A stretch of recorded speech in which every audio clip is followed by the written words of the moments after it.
Hello everyone, good morning and happy Tuesday. My name is Elena Riley and I'm here at the Alert Center to bring you our top morning headlines for here this morning. So let's get into those.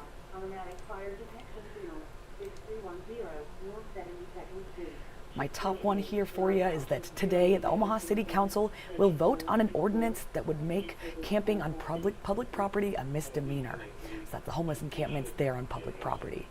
During a town hall last night, Mayor John Ewing Jr. said he opposes criminalizing homelessness, and he threatened to issue his first veto in opposition to the ordinance. So let's go get some video of that. Alrighty, well, Ewing said, if the vote doesn't go the way I expect on Tuesday, I will give my first veto. And Ewing said that to applause from more than 50 residents at his second town hall meeting. Well, with the proposed ordinance, people at the camps would be relocated to shelters. And after steps and actions are taken, those that do not comply would face fines of up to $300.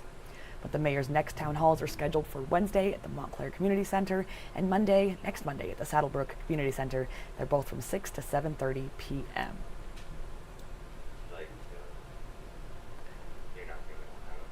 Alrighty, next up, Nico Jenkins, the man who murdered 4 people back in 2013, appeared in court via video camera yesterday morning. On August 31st, his legal team said his mental state is getting worse and that he hasn't had an IQ test in over a decade. And Judge Peter Battalion heard arguments from both sides yesterday on whether Jenkins needs more evaluation. And the defendants asked the court to approve funding for the mental evaluation. His defense attorney argued his last trial was short and there was no proper evaluation on his mental capacity. But he says more funding is needed for Jenkins to get expert opinion and an IQ test.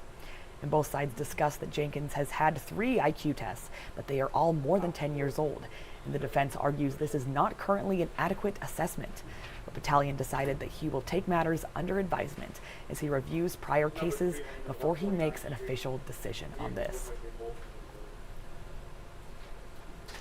Well, moving along here, an incident yesterday evening led a flight leaving from Eppley Airfield here in Omaha to turn around almost immediately after taking off.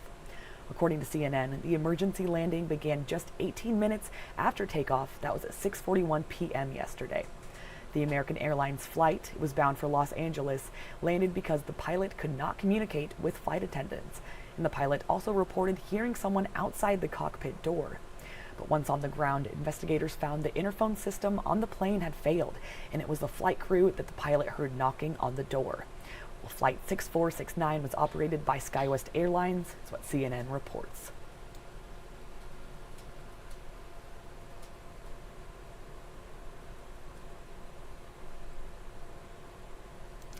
Well, next up, the Nebraska Department of Transportation is looking at ways to rebuild a bridge on Omaha's busiest street. So the Dodge Street Bridge over Saddle Creek Road has been around for nearly 100 years. Wow.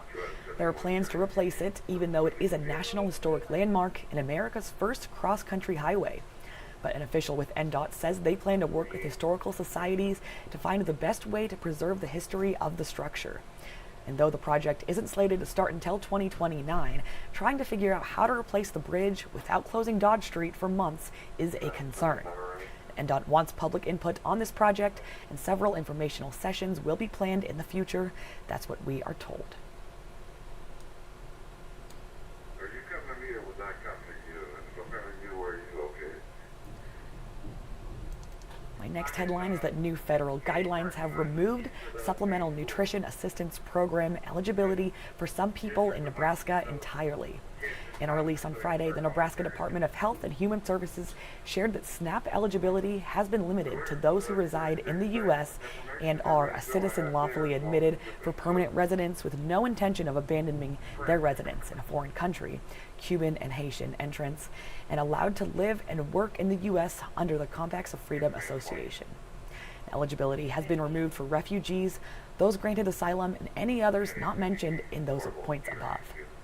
Other changes include expanded work requirements for able-bodied adults, and people between 18 and 64 years old will either have to work, train, or volunteer at least 20 hours per week with these requirements. And with the government still shut down, DHHS is waiting for additional federal guidance, and they will provide more updates as they come in.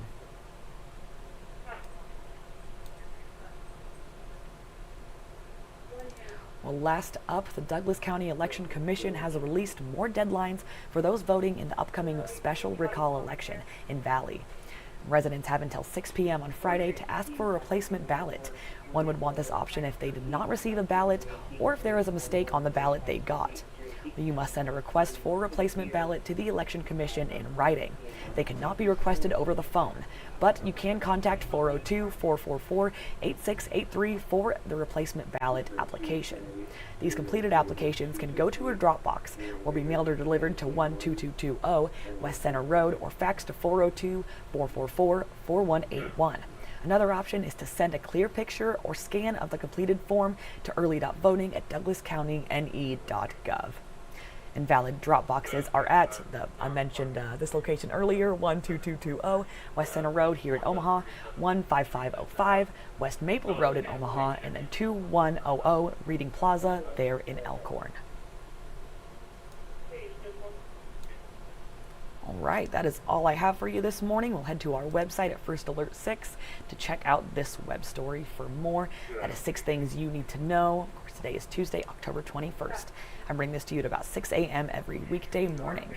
Get you some shorter headlines.